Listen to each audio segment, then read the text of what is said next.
اس صورتحال میں یہ ٹاک جو ہے وہ کامیاب ہو سکتے ہیں؟ میرا خیال ہے کہ ایک تو مذاکرات سے پہلے دونوں ممالک کے جو ذمہ وار لیڈران ہیں ان کو بیان بازی نہیں کرنی چاہیے، کیونکہ اس سے مذاکرات پہ اثر پڑتے ہیں، اور ہم سمجھتے ہیں کہ مذاکرات میں دونوں اطراف سے، اور چونکہ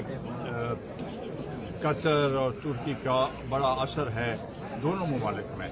تو اس کے لیے یہ ضروری ہے کہ وہ بھی اپنا کردار ادا کریں گے، لیکن ایک سازگار ماحول پیدا کرنے کی ضرورت ہے کہ یہ عمل شفافیت سے مکمل ہو جائے گا۔ ہم تو چاہتے ہیں کہ باعزت طریقے سے جتنے بھی افغان مہاجرین ہیں، ہمارے بھائی ہیں، پختون ہیں زیادہ تر، تو وہ باعزت طریقے سے واپس چلے جائیں، اور دو صوبوں سے اگر انہیں یہاں پر بھیجا گیا ہے، یہاں چونکہ بارڈر ابھی تک بند تھے، اور کل سے اس میں تھوڑا بہت وہ آیا ہے کہ ان کے لیے بارڈر کھول دیا گیا ہے، ہم سمجھتے ہیں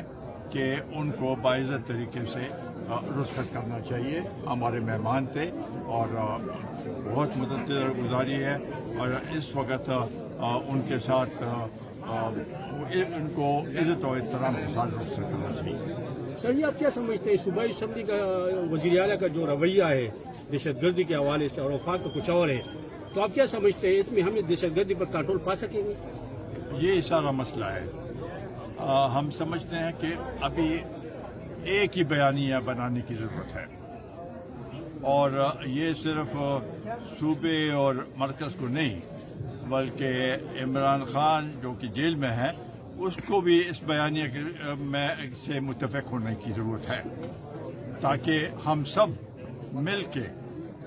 ایک بیانیہ کے ساتھ ہم آگے بڑھیں گے تو یہ مسئلہ حل ہوگا۔